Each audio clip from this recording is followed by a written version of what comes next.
ચોમાસાની સિઝન આવી ગઈ છે, લોકો રસ્તામાં રેનકોટ પહેરીને દેખાતા જોવા મળે છે. અમે પહોંચી ગયા હતા ફટાફટ ઓફિસે. આ બાજુ અમારી જૂની ઓફિસ જોઈ લો અને સામે અમારી મસ્તીની નવી ઓફિસ બને છે, કેમ કે આ ઓફિસ અમને બહુ નાની પડે છે, એટલે બે ઓફિસ ભેગી થઈને બનાવી છે.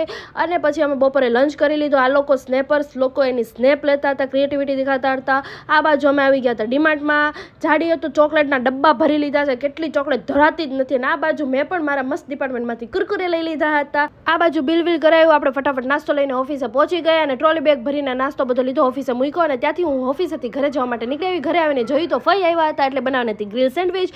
એટલે પછી આપણે ગ્રીલ સેન્ડવિચ બનાવી લીધી. આ બાજુ ફઈને થોડોક આરામ ફરવા દીધો, કેમ કે ફઈ અહીંયા મામા મહિનો કરવા આવ્યા હતા. આ બાજુ ગ્રીલ સેન્ડવિચ આપણે ફટાફટ ભરી લીધી, ટમેટા, કાકડી, બટેકા એવું બધું મૂકી દીધું. સેન્ડવિચ રેડી થઈ ગયા એટલે ફઈને આપણે જમવા બેસાડી દીધા.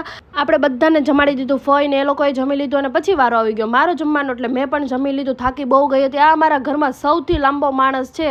હમણાં જો મહેકની બાજુમાંથી હાલીને આવશે ને તોય તમને લાગશે કે કેટલો લાંબો માણસ છે. મહેક એની બાજુમાં નાનું બાળક લાગે, અને જો દરવાજાની બહાર નીકળશે ને તોય છે ને કેટલો લાંબો છે, નમીને જવું પડશે. અને આ બાજુ લાવ્યા હતા ફઈને એના માટે આઈસ્ક્રીમ, એટલે આ બાજુ ફટાફટ આપણે આઈસ્ક્રીમ કાઢી લીધો. અહીંયા મહેકને, જેનિશને અને કાળીને આપી દીધો. કાળી તો ડબ્બામાં જ ખાવાનું ચાલી કરી દીધું. અને આ રાજા આઈસ્ક્રીમ ખાય છે કે પીવે છે કાંઈ સમજ પડતી નથી. ફઈ અને મમ્મી બાલ્કનીમાં બેસીને આઈસ્ક્રીમ ખાતા હતા, મજા માણતા હતા.